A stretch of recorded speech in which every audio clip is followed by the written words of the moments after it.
నాతో మాట్లాడు ప్రభువా, నీవే మాట్లాడుమయ్యా. కృపాసతి సంపూర్ణ మాయిస్తానికి స్తోత్రాలు చెల్లించుకున్నాం తండ్రి. ఇప్పటి వరకు ఆరాధనలో పాటల యందు మీరు, సాక్ష్యాల యందు మీరు ఉండి గొప్పగా మహిమకరంగా మీరు వాడుకున్న విధానాన్ని బట్టి నీకు స్తోత్రం.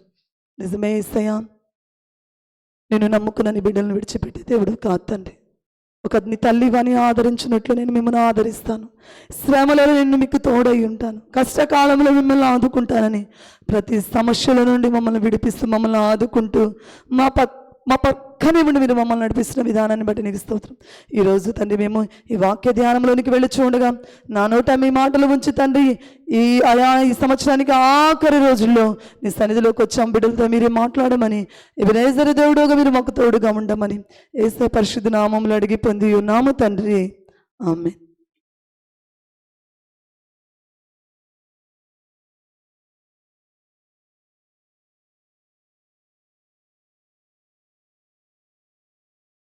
క్రీస్తునందు ప్రియమైన దేవుని బిడ్డలారా, చాలా సంతోషం.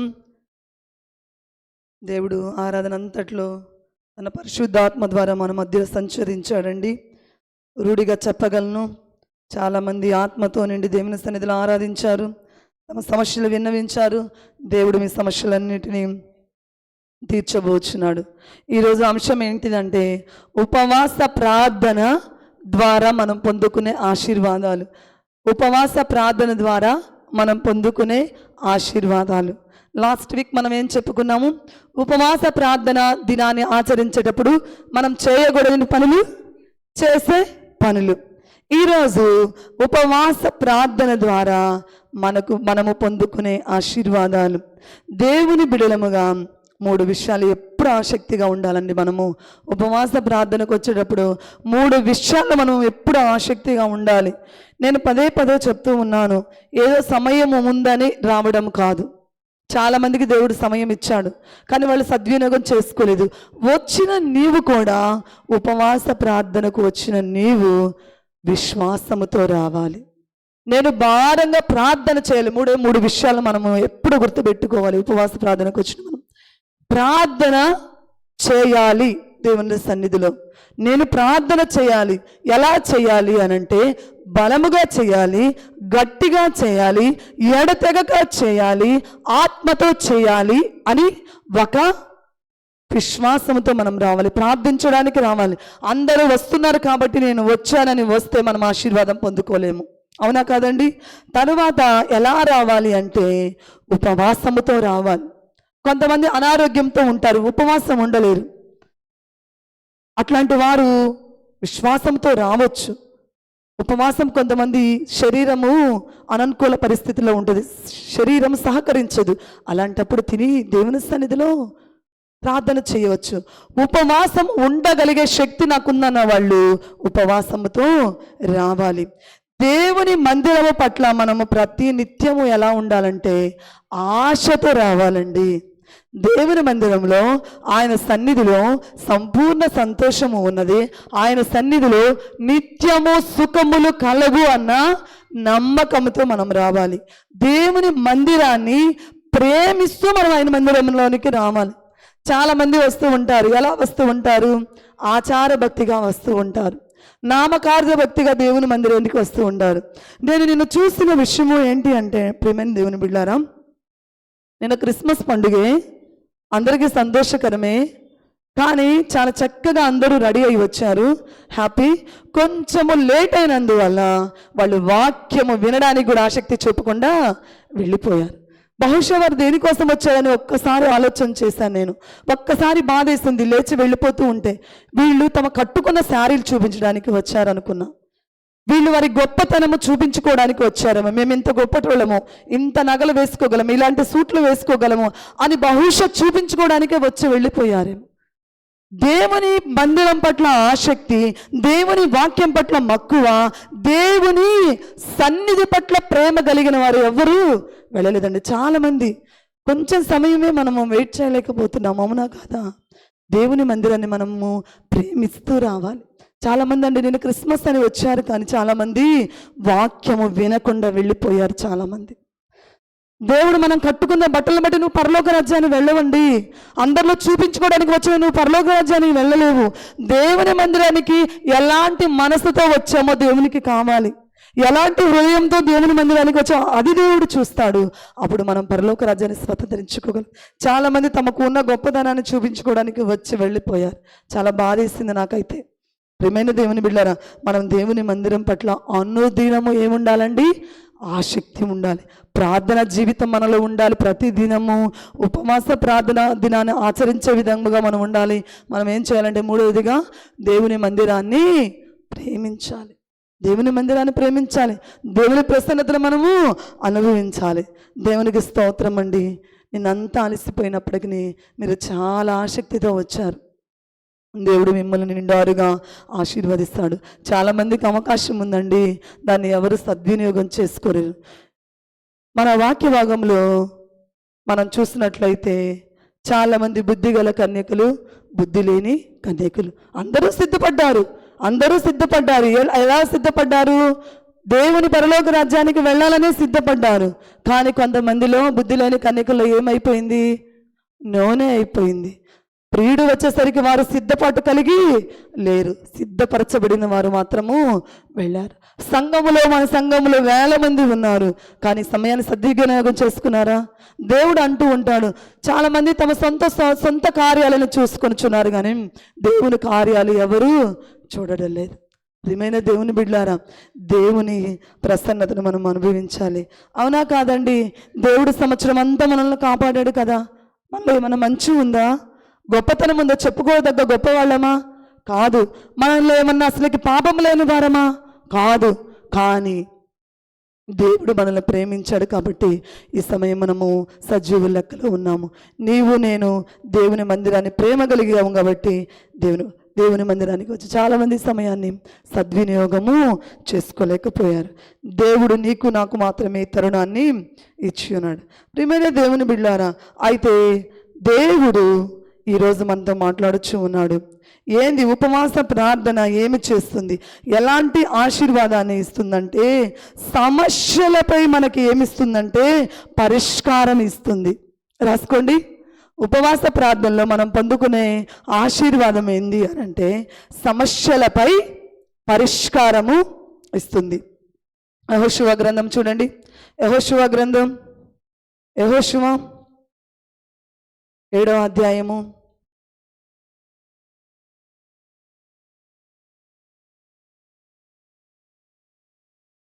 7వ అధ్యాయము 6 నుంచి మనము 12 వచనాలు కానీ ఇట్లా చూసినట్లయితే ఈ వాక్య భాగంతము చదవలేము. ఫస్ట్ 2 వచనాలు చదువుకుందాం.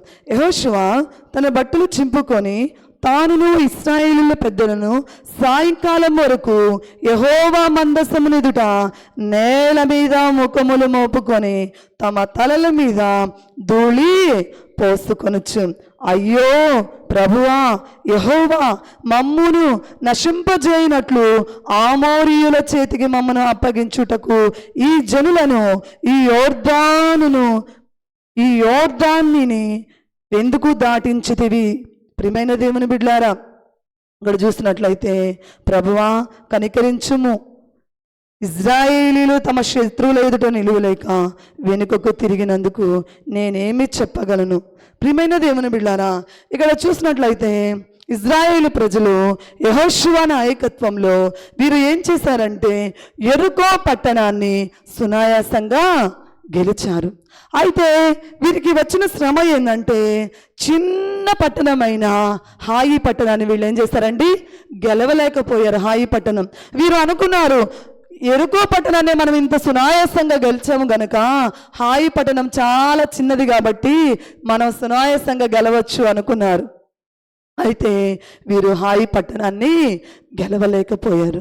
అప్పుడు యెహోషువ చేసే ప్రార్థన ఏమని చేస్తున్నాడో ఇప్పుడు చదువుకుందాం. 6వ వచనం నుండి. యెహోషువ తన బట్టలు చింపుకొని తానును ఇశ్రాయేలీయుల పెద్దలను సాయంకాలం వరకు యెహోవా మందసం ఎదుట నేల మీద ముఖములు మోపుకొని తమ తలల మీద ధూళి పోసుకొనొచ్చు. ప్రియమైన దేవుని బిడ్డలారా, సమస్యకు పరిష్కారం ఎక్కడ దొరుకుతుందండి? దేవుని సన్నిధిలో దొరుకుతుంది. వీరు హాయి పట్టణాన్ని గెలవలేకపోయారు గనుక వీరేం చేశారంటే ముఖములు నేల మీద మోపుకొని తమ తలల మీద ధూళి పోసుకొని ఉపవాసముతో దేవుని మందిరంలోనికి, దేవుని సన్నిధిలో గడవడానికి ఇష్టత చూపించారు. ప్రియమైన దేవుని బిడ్డలారా, సమస్య వచ్చినప్పుడు ఆ సమస్యకు మనకు పరిష్కారం ఎక్కడ దొరుకుతుంది అంటే దేవుని సన్నిధిలో మాత్రమే సమస్యకు పరిష్కారము దొరుకుతుంది. యెహోషువతో ఉన్న ప్రజలు, పెద్దలు వీళ్ళందరూ ఏం చేశారంటే దేవుని పాద సన్నిధికి వచ్చారు. ప్రియమైన దేవుని బిడ్డలారా, సమస్యలు వచ్చినప్పుడు మనం ఏం చేస్తామంటే అధికారుల వైపు చూస్తాం, అవునా కాదండి? రాజుల వైపు చూస్తాము. ఎవరన్నా మనకు సహాయం చేస్తారా? మనం వెళతాము వాళ్ళ దగ్గరకు, వారు చేస్తారులే సహాయము, వీరు చేస్తారులే సహాయం అని చెప్పేసి, వారు చేస్తారు వీరు చేస్తారు సహాయం అని చెప్పేసి మనం ఏం చేస్తామండి? రాజుల వైపు, అధికారుల వైపు, అందరి వైపు మనం చూస్తాము. కానీ మనకు సహాయము చేయగల సమర్థుడైన దేవుడు మన పక్షాన ఉన్నాడని ఏం చేస్తాం? మనము మర్చిపోతాము. ప్రియమైన దేవుని బిడ్డలారా, ఇక్కడ ఇశ్రాయేలు ప్రజలకు సమస్య వచ్చినప్పుడు, యెహోషువ నాయకత్వంలో సమస్య వచ్చినప్పుడు వీరి పరిష్కారము కోసము వారిని వీరిని వైపు చూడలేదు, కానీ వీరు ఏం చేస్తారంటే దేవుని వైపు చూశారు. ప్రియమైన దేవుని బిడ్డలారా, అందుకని ఇక్కడ అంటున్నాడు యెహోషువ, ఏమంటున్నాడు? యెహోషువ గ్రంథం 7:7 అయ్యో ప్రభువా యెహోవా, మమ్మను రక్షింపచేయనట్లు ఆమోరీయుల చేతికి మమ్మను అప్పగించుటకు ఈ జనులను ఈ యోర్దాను నీవెందుకు దాటించిదివి? అవునా కదండి? సమస్య వచ్చినప్పుడు, ఏదైనా శ్రమ వచ్చినప్పుడు, ఏదైనా మనం ఊహించని పరిస్థితి వచ్చినప్పుడు మనం ఏం చేస్తాము? ఎలా అరుస్తాము? అయ్యో అని అరుస్తాము, అవునా కదా? అయ్యో యేసయ్య, ఎందుకు ఇచ్చావు మాకు ఈ శ్రమని? అయ్యో యేసయ్య, ఏంటి ఈ కష్టాల బాటలు? అవునా కదా? ఒకవేళ పిల్లలకు ఆడుకుంటూ పడ్డా కానీ మనం మొదట ఏం చేస్తాము? వెళ్ళి మనం లేపంగానే మనం ఏం చేస్తాం? అయ్యో అంటాం. ఇక్కడ ఉంటే సరిపోద్ది, అయ్యో అంట, అవునా కదా? చాలాసార్లు అంతే. చాలామంది పిల్లలు పడ్డారు అనుకోండి, వెళ్ళి గబక్కన తల్లులు లేపరు, అంత సాహసం గబక్కలు చేయలేరు. ఏం చేస్తారు? అయ్యో అని ఇట్లా చెవులు మూసుకుంటారు. మనం వెళ్ళి వాళ్ళని ఏం చేయాలి? లేపితేనే కదా చాలాసార్లు. అయితే సమస్యలు వచ్చినప్పుడు ఇక్కడ యెహోషువ ఏం చేస్తున్నాడు? అయ్యో ప్రభువా యెహోవా, మమ్మల్ని నశింపచేయునట్లు. ప్రియమైన దేవుని బిడ్డలారా, సమస్య వచ్చినప్పుడు మనం ఏం చేయాలంటే దేవుని సన్నిధిలోకి రావాలి. దేవుని సన్నిధిలో మనం ఏం చేయాలంటే విన్నవించాలి. మన సమస్యలంతా ఆయనకు చెప్పుకోవాలి. సమస్య వచ్చినప్పుడు ఇక్కడ దేవుడు మీకు యెహోషువకు ముందే చెప్పాడు, యెహోషువ మీరు వెళ్తున్నారు యుద్ధము చేయడానికి, అపవిత్రమైనది ఏదియును మీరు దేవుని బిడ్డలుగా ముట్టకూడదు. కానీ పాపం యెహోషువకు తెలియదు, వెళ్ళిన వారిలో అపవిత్రమైన వస్తువులు పట్టుకొచ్చారన్న సంగతి యెహోషువకు తెలియదు. అయితే యెహోషువ ఎందుకు దేవుడు మమ్మల్ని విడిచిపెట్టాడు, ఎందుకు దేవుడు ఇంత భయంకరమైన సమస్యను మా ముందులో పెట్టాడు? ఎరుకో పట్టణాన్ని మేము గెలిచాం కదా సునాయాసంగా, ఈ హాయి పట్టణం ఎంత? కంటిలో 4 సంత అని ఉండవచ్చు యెహోషువ. దీన్ని ఎందుకు మేము గెలవలేకపోయాము? సమస్య ఎందుకు వచ్చింది ఆలోచించకుండా అయ్యో ప్రభువా మాకెందుకు ఈ సమస్య తెచ్చాము? యెహోషువకు తెలియదు కదండి, వారు చేసింది యెహోషువకు తెలియదు. అయితే యెహోషువ దేవుని సన్నిధిలో విన్నవిస్తున్నాడు. చాలాసార్లు మనము కూడా అంతే, దేవుని సన్నిధిలో అదే అంటాము, అయ్యా నేను చాలా భక్తిగా జీవించాను కదా, నా కుటుంబం కూడా చాలా భక్తిగా నడిపించుకుంటుంది కదా, ఎందుకు మాకు ఈ సమస్యలు, ఎందుకు మాకు ఈ కష్టాలు, ఎందుకు భయంకరమైన ఈ శాపాన్ని మేము అనుభవిస్తూ ఉన్నాము అని చాలాసార్లు మనం ఏం చేస్తాము? దేవుని మీద సనుగుతాము, దేవుని మీద గొనుగుతాము. కానీ మన కుటుంబంలో ఉన్న శాపభరితమైనది ఏదో ఉంది అని మనము ఆలోచన చేయము. యెహోషువ కూడా ఆలోచన చేయలేదు, ఎందుకు హాయి పట్టణాన్ని గెలవలేకపోయాము, మమ్మల్ని అందుకైనా ఈ యోర్దాను నది దాటించింది, మమ్మల్ని చంపడానికి ఇక్కడ మమ్మల్ని తీసుకొని వచ్చిందని దేవుని మీద సనుగుతూ ఉన్నారు. చాలాసార్లు మనము కూడా అంతేనండి, సనుగుతూ ఉంటాము. మన కుటుంబంలో ఉన్న శాపాన్ని మనము చూసుకోనకుండా, మన కుటుంబంలో ఉన్న దేవునికి అవిధేయకరమైన విషయాలు ఏమి ఉన్నాయి అని మనం ఆలోచించకుండా మనం ఏం చేస్తాము? దేవుణ్ణి సనుగుతాం. ఒక్కసారి ఒక సమస్య వచ్చిందంటే ఈ సమస్య ఎందుకు వచ్చింది అని మనం ఏం చేయాలంటే, కుటుంబంలో ఉన్న ఒక గృహిణివైనా, కుటుంబంలో ఉన్న ఒక యజమానివైనా నువ్వు ఆలోచించాలి. నా బిడ్డలు ఎక్కడైనా పాపం చేస్తున్నారా? నా భర్త ఎక్కడైనా పాపం చేస్తున్నాడా? నా భార్య ఎక్కడైనా పాపం చేస్తుందా? ఎందుకు మాకు ఈ సమస్య వస్తుంది? ఎందుకు మాకు కన్నీటి అనుభవాలు? ఎందుకు మాకు కష్టాల బాటలో నా జీవితం కొనసాగవలసిన పరిస్థితులు వస్తుంది? దీనివల్లనేమో బహుశా నేను ఆశీర్వాదాలు పొందుకోలేకపోతున్నాను. ఒక తల్లిగా, ఒక అక్కగా, ఒక భార్యగా, ఒక యజమానిగా మనం ఏం చేయాలంటే ఆలోచన చేయాలి. అయ్యా, ఎందుకు నా సమస్యలు ఇలానే ఉంటున్నాయి? నా కుటుంబంలో ఏదైనా దోషభరితమైన అవిధేయకరమైన కార్యాలు నా బిడ్డలు చేస్తున్నారేమో, అవిధేయకరమైన కార్యాలు నా భర్త చేస్తున్నాడేమో, అవిధేయకరమైన కార్యాలు నా భార్య చేస్తుందేమో. ఒక్కసారయ్యా నువ్వు క్షమించు. అందుకనే ఇన్ని సమస్యలు నా జీవితంలో వస్తున్నాయి. ఒకసారి ఇవన్నీ మనం చూడము. మన భక్తిని బట్టి మనం ఏం చేస్తాము?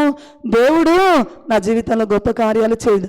అయ్యో ప్రభువా, నిన్నే నమ్ముకున్నాను, నీ సన్నిధిలోనే గడుపుతున్నాను, నిత్యము స్తుతిస్తున్నాను, నిత్యము ప్రార్థిస్తున్నానని మనం చెప్పుకుంటాము. కానీ మన కుటుంబంలో ఉన్న శాపగ్రస్తమైన విషయాలు ఏమో మనము చూడడం లేదు.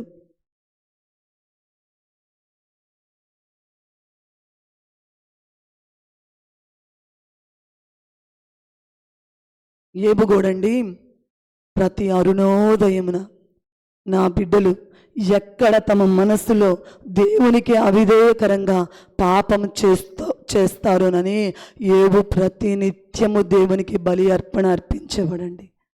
ప్రతి అరుణోదయమున ఉదయాన్నే ఎంత కష్టమా అండి? బలి అర్పణ అర్పించాలంటే కట్టెలు తేవాలి, బలికి ఒక జంతువును తీసుకురావాలి, ప్రతి ఉదయం ఆ పని చేయాలి. కానీ నీకు నాకు ఆ భారం లేదు కదా. నువ్వు నేను ఏం కట్టెలేరకు రావాల్సిన పని లేదు, మంట తీసుకురావాల్సిన పని లేదు, ఏదో ఒక జంతువును వధించవలసిన పని అంతకంటే లేదు. నువ్వు ఎక్కడ ఉన్నావు, ఏ పరిస్థితిలో ఉన్నావు, అక్కడ నీ కోసం, నీ బిడ్డల కోసం, నీ భర్త కోసం, నీ భార్య కోసం నువ్వు మోకరించి ప్రార్థన చేసే అనుభవాన్ని దేవుడు నీకు ఇచ్చాడు. అలాంటి అవకాశాన్ని దేవుడు నీకు ఇచ్చాడు. ప్రియమైన దేవుని బిడ్డలారా, యోబు అయితే తన బిడ్డల కోసం, తన కుటుంబం కోసం ప్రతిదినము, ప్రతి అరుణోదయమున దేవునికి బలిని అర్పించేవాడు. ప్రియమైన దేవుని బిడ్డలారా, మనకు ఒక సమస్య వస్తుందంటే మనం ఏమి చేయాలంటే, మన కుటుంబంలో ఎవరో త్రోవ తప్పి తిరుగుతూ ఉన్నారు, ఎవరో దేవునికి అవిధేయకరమైన పనులు చేస్తూ ఉన్నారు, ఎవరో దేవునికి ఇష్టం లేని పనులు చేస్తూ ఉన్నారు. నిన్ను నువ్వే చూసుకొనవద్దు. నీ భర్త విషయమై ఆలోచించు, నీ బిడ్డల విషయమై ఆలోచించు, నీ భార్య విషయమై ఆలోచించు, నీ ఇంటిలో ఉన్న వారి విషయమై ఆలోచించు. వారిని బట్టి నీ కుటుంబంలో ఈ సమస్య వచ్చింది. సమస్యల వలయంలో నడిపించడము దేవుని చిత్తము కాదండి. మన జీవితాలు మన మహోన్నతముగా ఉండాలి, గొప్పగా ఉండాలనేదే దేవుని ఆకాంక్ష, దేవుని కోరిక. అయితే మన జీవితంలో మనమే అనేక పాపభరితమైన కార్యాలు చేసి దేవుని ప్రసన్నతను మనం ఏం చేస్తున్నాము? కోల్పోతున్నాము. ఇన్ని దినాలైన నీ జీవితంలో మేలు జరగలేదంటే దేవుని దృష్టిలో ఏదో అవిధేయకరమైన కార్యం నీ జీవితంలో ఉంది. అది నీ ద్వారా కావచ్చు, నీ బిడ్డల ద్వారా కావచ్చు, నీ భర్త, నీ భార్య, నీ అత్త, నీ మామ, వారు ఎవరైనా కావచ్చు. వారి ద్వారా దేవునికి అవిధేయకరమైన కార్యం ఏదో జరుగుతుంది. ఇక్కడ యెహోషువ చూడండి, అయ్యో ప్రభువా, యెహోవా మమ్మను నశింపచేయనట్లు ఆమోరీల చేతికి మమ్మను అప్పగించుటకు ఈ జనులను ఈ యోర్దాన్ని నీవెందుకు దాటించిదివి? ఈ విధంగా ప్రార్థన చేస్తూ ఉంటే అప్పుడు 8వ వచనం చూడండి, ప్రభువా కనికరించము, ఇశ్రాయేలీయులు తమ శత్రువుల ఎదుట నిలువలేక వెనుకకు తిరిగినందుకు నేనేమి చెప్పగలను? ప్రియమైన దేవుని బిడ్డలారా, నువ్వు ప్రార్థన చేస్తున్నావు, నువ్వు భక్తిపరుడవే, నువ్వు భక్తిపరురాలవే. నీకు తెలియదు నీ ఇంటిలో జరుగుతున్న పాపభరితమైన కార్యము, నీకు తెలియదు. నీకు తెలియకుండా నువ్వు అనుకుంటున్నావు, నేను ఇంత భక్తిగా జీవిస్తున్నాను కదా, ఎందుకు నా జీవితంలో మేళ్ళు జరగటలేదు? యెహోషువ కూడా పాపం తెలియదు, తమ వారిలో దేవునికి శాపగ్రస్తమైన వస్తువులు తీశారని యెహోషువకు తెలియదు. అయితే దేవుని సన్నిధిలో మోకరిస్తున్నాడు, ఎందుకయ్యా మమ్మల్ని ఈ విధంగా చేశావు, ఎందుకు మమ్మల్ని ఈ విధంగా చేశావంటే అప్పుడు దేవుడు అంటూ ఉన్నాడు చూడండి, 10వ వచనాన్ని చూడండి. యెహోషువ గ్రంథము 7వ అధ్యాయము 10వ వచనం. యెహోవా యెహోషువతో ఇట్లా నిన్ను లెమ్ము, నీవేళ ఇక్కడ ముఖముని నేల మోపుకుందువు. ఇశ్రాయేలీయులు పాపము చేసి ఉన్నారు, నేను వారితో చేసిన నిబంధనను వారు మీరి ఉన్నారు. శపితమైన దానిని కొంత తీసుకొని దొంగిలి బొంకి తమ సామానులలో దానిని ఉంచుకును. యెహోషువా, నేను అన్యాయస్తుడను కాదయ్యా, నేను అన్యాయస్తుడను కాదు. నేను వాగ్దానం చేశానంటే ఆ వాగ్దానం నీ జీవితంలో రూఢిగా నెరవేర్చే వరకు నేను ఉండను. రూఢిగా నెరవేర్చినంత వరకు నీ పక్షాన నేను ఉంటాను. నేను అన్యాయస్తుడిని కాదయ్యా. మాట ఇచ్చి తప్పే మానవులు వంటి స్వభావము గల మనుష్యుడను కాదు. నేను యథార్థపరుడును, నేను దేవుడును.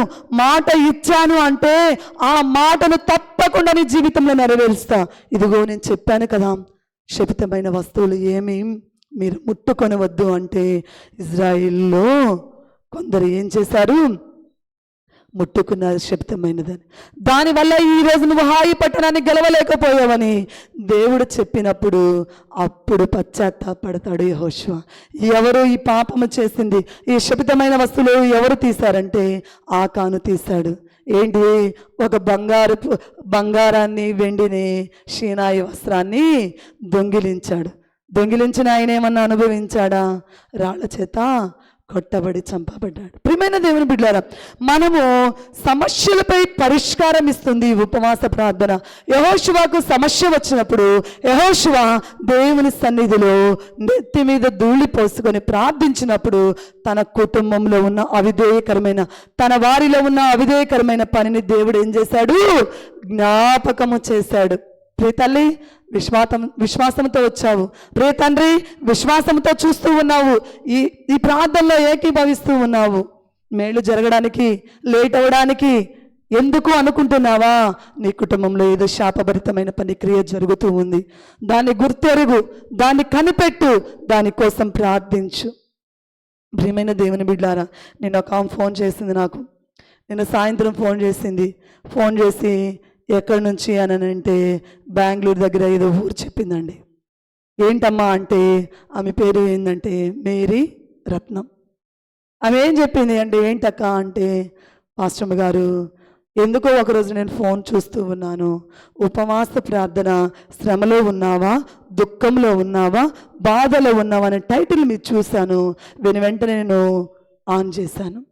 లైవ్ ఆన్ చేసినప్పుడు మీరు చెప్తూ ఉన్నారు, ఎస్తేరు గురించి చెప్తూ ఉన్నారు. ఆ రోజు ఎస్తేరు తల్లిదండ్రులు లేనప్పటికీ, ఒక అనాథ అయినప్పటికీ, తన ఇష్టానుసారంగా జీవించవలసిన పరిస్థితి ఆమె కళ్ళ ముందు ఉన్నప్పటికీ ఎస్తేరు ఏ రోజు దేవుని సన్నిధిని విడిచిపెట్టలేదు. ఏ రోజు పాపము వైపు ఆమె పరిగెత్తలేదు. అందుకే దేవుడు ఎస్తేరును 127 సంస్థానాలకు రాణిగా చేశాడని వాక్య భాగం మీరు చెప్తూ ఉన్నారు. ఆ వాక్య భాగం చెప్పేటప్పుడు నా బిడ్డ కూడా నా ఇంట్లో ఉన్నాడు. నేను అది వింటూ ఉన్నాను. నా కళ్ళ నిండా కన్నీళ్లు వస్తూ ఉన్నాయి. ఎందుకు నా కళ్ళ నిండా కన్నీళ్లు వస్తున్నాయంటే, నా బిడ్డ 18 సంవత్సరాలండి. నా కొడుకుకు 18 సంవత్సరాలు. 18 సంవత్సరాల వయసులో చిన్నవాడే, కానీ నా బిడ్డకు లేని అలవాట్లు ఏమీ లేవు. త్రాగుడు ఉంది, గంజాయి ఉంది, భయంకరంగా ఇంటిలో ప్రతిరోజు నరక యాతన నేను అనుభవిస్తూ ఉన్నాను. సంతోషం లేదు, సమాధానం లేదు. అయితే ఆ రోజు ఆ ఉపవాస ప్రార్థనలు నేను పాల్గొన్నాను. నా కొడుకు ఆ రోజు బయటికి వెళ్ళాలి, ఎందుకో వెళ్ళలేదు, అట్లానే సిట్ అయి కూర్చున్నాడు. మీరు ఆ రోజు కన్నీటితో ప్రార్థన చేస్తూ ఉన్నారు. యవనస్తులారా, ఎంతకాలం మీరు త్రాగుళ్ళు బానిసలుగా ఉంటారని ఆ రోజు నువ్వు కన్నీటితో ప్రార్థన చేస్తున్నావు. ఎంత గొప్ప కార్యమో తెలుసా అండి పాస్టమ్మ గారు, నా బిడ్డ ఆ రోజు నుండి ఈ రోజు వరకు త్రాగుడు చెంతకు వెళ్ళలేదు. ఎంత ఒళ్ళు, ఇప్పుడు కూడా ఆమె ఆ సాక్ష్యం చెప్పగానే నా ఒళ్ళు పులకించిపోయిందండి. నా బిడ్డ ఇప్పుడుకు త్రోవ తప్పలేదు, నా వెన్నంటే ఉంటున్నాడు. ఇంకో విషయం చెప్పమంటారా పాస్టమ్మ గారు, ఏ రోజు నా జీవితంలో నా బిడ్డ ఎదిగిన తర్వాత ఏ రోజు మేము సంతోషంగా క్రిస్మస్ పండుగ చేసుకోలేదు. ఏ రోజు మేము క్రిస్మస్ పండుగ చేసుకోలేదు. క్రిస్మస్ పండుగ వస్తుందంటే నాకు ఎంతో భయము. నాకు అది లేదు ఇది లేదని గొడవ పెడతారు, వాడు నాన్న మీదకు వెళ్ళిపోతాడు. ఈ సంవత్సరం మేము ఎంత గొప్పగా చేసుకున్నామో తెలుసా? నా బిడ్డ ఎంత ఆనందంగా ఉన్నాడో తెలుసా, నా కుటుంబం ఎంత ఆనందంగా ఉందో తెలుసా. నా బిడ్డ మారాడు. ఆ రోజు అన్నాడు, అమ్మా నేను నీ కన్నీటిని చూడలేకపోతున్నా, ఇంకా నిన్ను డాడీ నేను నిన్ను బాధ పెట్టను. 18 సంవత్సరాలకు చేయవలసిన పాపం అంతా చేశాను మమ్మీ, చాలా చేశాను, తల్లిగా నేను నీకు చెప్పుకోలేను. ఇదిగో ఈరోజు ఎందుకో నాకు నాకు నాకు హృదయం ఎందుకో భారంగా ఉందని చిన్న పిల్లోడు లాగంటండి ఆ రోజు ఆ బిడ్డ తల్లి ఒడిలో పడుకున్నాను. తల్లిగా ఆమె అంట చాలాసార్లు దగ్గరికి తీసుకోవాలనుకునేదంట. చాలా పెద్ద అయిపోయినట్టు ఫీలింగ్ అయ్యి ఏ రోజు తల్లి ప్రేమ దగ్గరికి రాలేదంటండి గుహ వచ్చిన తర్వాత. ఆ రోజు చిన్న బిడ్డలాగా, అమ్మా ఇంక నేను పాపం చెయ్యను, పాపం నేను చెయ్యనమ్మా, తాగుడుకు బానిసన కానమ్మా, నేను నీ మాట వింటాను, సంతోషంగా నేను నా చదువులో నేను ముందుకు వెళ్ళిపోతానమ్మా అని అబ్బాయి చెప్పినాడంట. ఏదో అనుకుందంట, ఏదో ఈ వాక్యం విని వాడేదో మారాళ్ళే అనుకుందంట. లేదు లేదు పాస్టమ్మ గారు, ఈ నెలంతా నా బిడ్డ త్రాగుడుకు బానిస కాలేదు. ఈరోజు మేము చాలా సంతోషంగా ఉన్నాం. ఈరోజు నేను సంతోషంగా ఉన్నాను కాబట్టి నీకు ఫోన్ చేసి చెప్పాలనుకున్నాను నేను. ఎందుకు అంటే ఆ రోజు ఏదో తొందరలో ఆ బిడ్డ అలా చెప్పాలి అనుకున్నాను. ఇదిగో ఈ నెలంతా గమనించాను. ఆ మెసేజ్ నేను 2వ వారం చెప్పాను. ప్రియమైన దేవుని బిడ్డలారా, ఒక యవ్వనస్తుడి మార్పుకు ద్రోహద కార్యాలు చేసింది ఉపవాస ప్రార్థన. సమస్యల్లో ఆమె అనుకోకుండా, మనం ఎవరివో ఆమెకు తెలియదు, ఆ టైటిలే చూసిందంట. శ్రమలో ఉన్నావా, బాధలో ఉన్నావా, దుఃఖకరమైన పరిస్థితిలో ఉన్నావా, అయితే ఈ ఉపవాస ప్రార్థనలో పాల్గొను. ఆ టైటిల్ చూసి ఓపెన్ చేసిన పాషమ్మ గారు బలంగా ఆ రోజు చెప్పావు, ఎవ్వరూ లేని అనాథ బాలిక అలా బ్రతికితే, నా బిడ్డ అంటూ ఉన్నాడు, ఎవరు లేని అనాథ బాలిక అంత పర్ఫెక్ట్గా జీవిస్తే దేవుడు ఆమె స్థితిగతులను అంతగా మార్చితే దేవుడు నా స్థితిని మార్చడా, ఎందుకు నేను ఇలా లోబిగా జీవించాలని నా బిడ్డ పశ్చాత్తాపడ్డాడండి. నా కుటుంబము చాలా సంతోషం, నేను పాష గారు చాలా సంతోషించాం. ఎన్నో అండి చాలామంది ఈ విధంగా సాక్ష్యం చెప్తూ ఉన్నారు, లైవ్లో చూస్తున్నవారు. ప్రియమైన దేవుని బిడ్డలారా, మనము సమస్య వచ్చినప్పుడు మనం ఏం చేయాలంటే దేవుని సన్నిధిలోకి రావాలి, విన్నవించాలి. ఈ సమస్య ఎందుకు పదే పదే నాకు ఎదురవుతుంది అనంటే మన కుటుంబంలో శపితమైన కార్యం ఏదో జరుగుతుంది. ఒక తల్లిగా దాన్ని గమనించు. నువ్వు భక్తిపర్రాలువే, నేను కాదనడం లేదు. సమస్య వస్తుందంటే నీ వారు ఎవరో దేవునికి అవిధేయకరమైన కార్యాలు చేస్తున్నారు. ఆకాను శపితమైన వస్తువులు తెచ్చుకున్నాడు. తండ్రికి నాయకత్వం వహిస్తున్న యెహోషువకు తెలియదు, అయితే దేవుడు బయలుపరిచాడు. ఈరోజు నీకు బయలుపరుస్తాడు. ప్రార్థన చెయ్యి. ఉపవాస ప్రార్థనకు వచ్చాము, ప్రార్థన చెయ్యి. అయ్యా ఈ సమస్యను ఎందుకు ఈ కష్టాలు నేను దాటలేకపోతున్నాను, శపితమైనది నా జీవితంలో ఉందా? నువ్వు యెహోషువకు బయలుపరిచావు కదా, శపితమైన వస్తువులు తీసుకున్నారు యెహోషువ, అందుకే జయాన్ని పొందలేకపోయారు అని చెప్పావు కదా. నాకు ఈరోజు నాతో మాట్లాడు, చెప్పు దేవునితో, చెప్పుకో దేవునితో. ఎందుకు నా కుటుంబంలో కార్యం జరగట్లేదు, ఎందుకు అనారోగ్యాలు పాలవుతున్నాయి, ఏదో శపితమైన వస్తువు దాగి ఉంది. నీకు అవిధేయకరమైన కార్యాలు నా బిడ్డలు ఏదో చేస్తున్నారు, నా భర్త ఏదో చేస్తున్నాడు, నా భార్య ఏదో చేస్తుంది, మా యవ్వనస్తులైన నా బిడ్డలు ఏదో చేస్తున్నారు. నాకు బయలుపరచయ్యా, నాకు బయలుపరచు. ఆ విషయమై నేను ప్రార్థన చేస్తానయ్యా, నా కుటుంబం సంతోషంగా. వెనువెంటనే బయలుపరిచిన వెనువెంటనే యెహోషువ ఆకాను ఖండించడం, శాపాన్ని దేవుడు తీసివేశాడు. అయితే ఉపవాస ప్రార్థన సమస్యలపై మనకేమిస్తుందండి? పరిష్కారము ఇస్తుంది.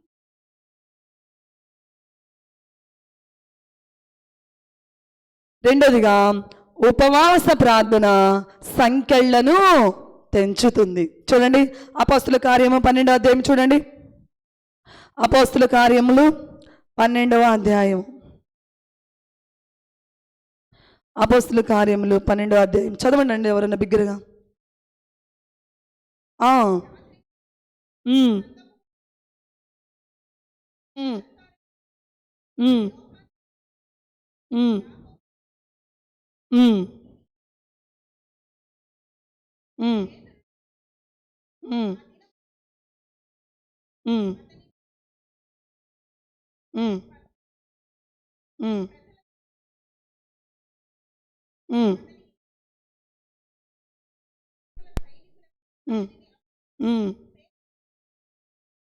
పేతురు చెరసాలలో ఉంచబడెను, సంఘమైతే అతని కొరకు అత్యాశక్తితో దేవునికి ప్రార్థన చేయుచుండెను. చదవండి చదవండి.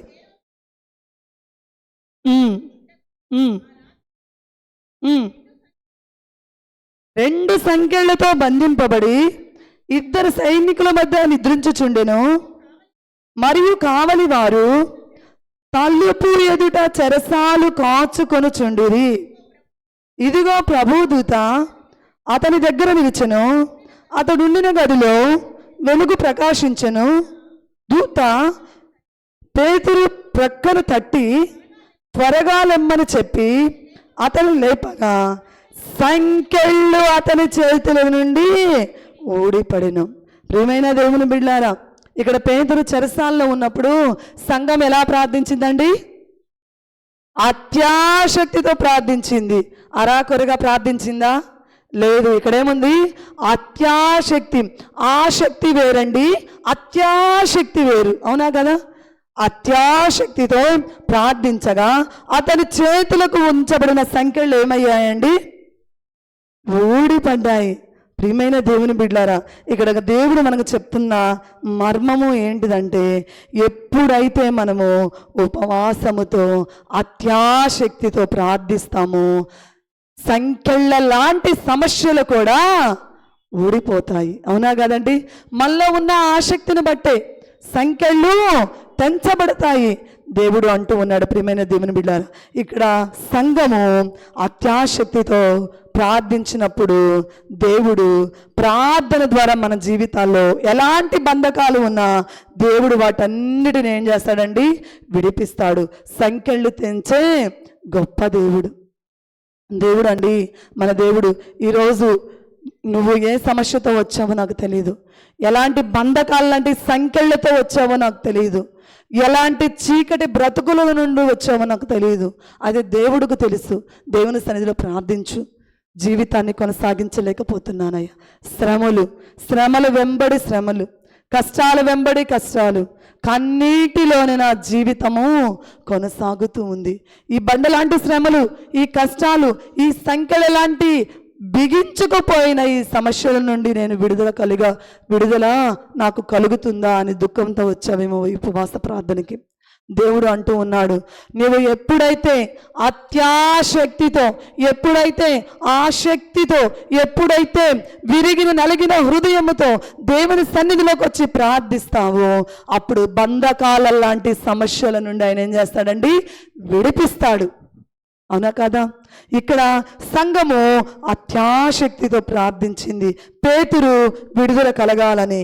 ప్రియమైన దేవుని బిడ్డలారా, ఆ ప్రార్థనను విన్న దేవుడు తన దూతలను పంపించి పేతురు ప్రక్కను తట్టి త్వరగా లెమ్మని చెప్పగా సంఖ్యలు అతని చేతుల నుండి ఊడిపడెను. ప్రియమైన దేవుని బిడ్డలారా, తనకు ఇష్టమైన బిడ్డలు చేసిన ప్రార్థనను ఆయన నిర్లక్ష్యం చేయడండి. మనము ఎందుకు మన జీవితాల్లో మనం మేలు చూడలేకపోతున్నాము అనంటే మనం ఆషామాషగా ప్రార్థన చేస్తున్నాం.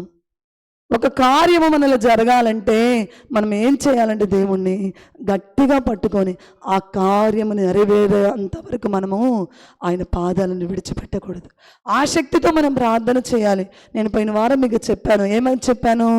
చాలాసార్లు మనం దేవుని సన్నిధిలో భక్తిగా జీవిస్తాము, భక్తిగానే ఉంటాము. ఒక సమస్యను మనం దేవునితో చెప్తాము. దేవుడు అంట పదే నా బిడ్డ ఆ సమస్య గురించి నా సన్నిధిలో విన్నవిస్తూ ఉంది. నేను నా బిడ్డను ఆ సమస్య నుండి విడుదల కలిగించాలి, నా బిడ్డను ఆనందమయకరమైన జీవితంలో నేను నడిపించాలనంట దేవుడు యోచన చేసి మన దగ్గరకు ఇట్లా వస్తాడంట ఆ సమస్య నుండి విడుదల కలిగించాలని. ఈలోపు ఆ సమస్యకు పరిష్కారం దొరకలేదు, మనమంట వెళ్ళిపోతాం. దేవుడు కార్యం చేయాలని నీ దగ్గరకు వచ్చేలోపే నువ్వు ప్రక్కకు వెళ్ళిపోతావు. అందుకని మన సమస్యల నుండి మనము విడుదల కలగలేకపోతున్నాం. సంఖ్యల లాంటి సమస్యలు, బంధకాల లాంటి పరిస్థితులు ఉన్నప్పటికీ దేవుని సన్నిధిలో నిలకడగా ప్రార్థించు, ఆసక్తితో ప్రార్థించు. దేవుని వాక్య భాగం సెలవిస్తుంది, బంధకములలో ఉండి నిరీక్షణ గల వారలారా మీ కోటను మరలా ప్రవేశించండి, రెండంతలుగా నేను నీకు మేలు చేస్తాను. ప్రియమైన దేవుని బిడ్డలారా, నిరీక్షణ మనలో ఉండాలండి. బంధకాల లాంటి పరిస్థితులు, గడ్డు పరిస్థితులు మనకు ఎదురైనప్పటికీ ఎదురవుతాయి. ఈ జీవిత గమనంలో మనకు ఎదురవుతూ ఉంటాయి. అయితే మనం ఏ విధంగా జీవించాలి అంటే నిరీక్షణ కలిగిన వారమై జీవిస్తే దేవుడు ఏం చేస్తాడండి? రెండంతలుగా మనకు ఆశీర్వాదాన్ని ఇస్తాడు. యోబు కూడా అండి, యోబుకు కష్టాలు వచ్చినాయి. ఒకే రోజులోనే బిడ్డలు చనిపోయారు, ఆస్తి అంతా పోయింది. తన భార్య, తనను ప్రేమించవలసిన భార్య, అర్థం చేసుకోవలసిన భార్య, ఎందుకు నీకు ఈ కష్టాలు, ఎందుకు నీకు ఈ కన్నిటి అనుభవాలు అని చెప్పేసి విసికి వేసారి, ఎందుకు నువ్వు ఒకసారి దేవుని దూషించి మరణం కమ్మని చెప్పింది. తన స్నేహితులు కూడా చెప్పారు, ఏ పాపం చేశావో, ఏ దోషం చేశావో, అందుకే దేవుడు నీకు ఇంత భయంకరమైన పరిస్థితిని, నీకు శిక్షను విధించాడని వారు కూడా తూలనాడారు. అయితే యోబులో నిరీక్షణ సన్నగిల్లిపోలేదు, విశ్వాసం సన్నగిల్లిపోలేదు, ఆసక్తి సన్నగిల్లిపోలేదు. విశ్వాసంతో ఉన్నాడు. నా దేవుడు నన్ను మరణానికి అప్పగించే దేవుడు కాదు, నా దేవుడు నన్ను ఎప్పుడు కష్టాల పాటలో నడిపించే దేవుడు కాదు. ఏదో ఒక రోజు దేవుడు మరలా నాకు మంచి జీవితం, ఆ విశ్వాసం నీకుందా? ఏదో ఒకరోజు దేవుడు నన్ను కరుణిస్తాడు, నా కుటుంబాన్ని ఆదుకుంటాడు. కష్టాలు కలకాలం ఉండవు. కష్టాల బాటలో పయనించేటట్లు చేసే మనసు కాదు నా దేవునిది. విశ్వాసంతో మనం ఏం చేయాలంటే ఆసక్తితో ప్రార్థన చేయాలి. యోబులో విశ్వాసము పోలేదు, నిరీక్షణ పోలేదు, నమ్మకం పోలేదు, దేవుని పట్ల ఉన్న ప్రేమ పోలేదు. ఎన్ని సమస్యలు వచ్చినప్పటికీ దేవుని పాదాలను మాత్రం యోబు ఏ రోజు విడిచిపెట్టలేదు. అందువలన కోల్పోయిన దానికి రెండంతలుగా యోబుకు దేవుడు మేలు చేస్తాడు. ఒకవేళ ఈరోజు సమస్తాన్ని కోల్పోయి ఉండవచ్చు, సమస్తాన్ని కోల్పోయి ఉండవచ్చు, నిరాదరణకరమైన పరిస్థితుల్లో ఉండవచ్చు, చెరసాల సంఖ్యల అనుభవాలు నీలో ఉండవచ్చు. అయితే ఆ శక్తితో సంఘం ప్రార్థించింది, ఆ శక్తితో నువ్వు కూడా ప్రార్థించు. నీకున్న అనారోగ్యాలను దేవుడు తొలగిస్తాడు, నీకున్న అప్పుల బాధల నుండి దేవుడు తొలగిస్తాడు, నీకున్న కన్నీటి బ్రతుకుల నుండి దేవుడు తొలగిస్తాడు. నీకు ఉన్న అనారోగ్య పరిస్థితులు, నీకు ఉన్న అప్పుల బాధలు, నీకు ఉన్న కష్టాలు, నీకు ఉన్న కన్నీటి అనుభవాలు, నీకు ఉన్న సమస్త విధమైన సకల సమస్యల నుండి ఆయన నీకు విడుదల కలుగ చేస్తాడు. ప్రార్థించేద్దాం. ఏ విధంగా? అత్యాశక్తితో. ఉపవాస ప్రార్థనలో నువ్వు అత్యాశక్తితో ప్రార్థిస్తే సంఖ్యలు విడిపోతాయి. ఆషామాష కాదండి, ఉపవాస ప్రార్థన చాలా శ్రేష్టమైనది. ఉపవాస ప్రార్థన చేయలేని పనులను చేస్తుంది. కట్టలేను, నువ్వు అసలు నేను ఇల్లు కట్టలేనని నువ్వు అనుకుంటావు, దేవుడు కట్టేటట్లు చేస్తాడు. నా బిడ్డల భవిష్యత్తు ఇంతేనేమో అని నువ్వు అనుకుంటావు, నీ బిడ్డల భవిష్యత్తును ఆశీర్వాదకరంగా చేస్తాడు దేవుడు. ఉపవాస ప్రార్థనలో అన్ని మేళ్ళు ఉన్నాయి. ప్రియమైన దేవుని బిడ్డ, ఉపవాస ప్రార్థన సంఖ్యలను తెంచుతుంది. ఉపవాస ప్రార్థన చూడండి, యాకోబు రాసిన పత్రిక 5వ అధ్యాయం చదవండి. యాకోబు రాసిన పత్రిక 5వ అధ్యాయము 5వ అధ్యాయం 13-15 వచనాలు చదవండి. 5వ అధ్యాయం 13, 14, 15. మీలో ఎవరికైనాను శ్రమ సంభవించినా అతడు ప్రార్థన చేయవలెను, ఎవరికైనాను సంతోషము కలిగినా అతడు కీర్తనలు పాడవలెను. మీలో ఎవడైనా రోగి అయి ఉన్నాడా అతడు సంఘ పెద్దలను పిలిపింపవలెను.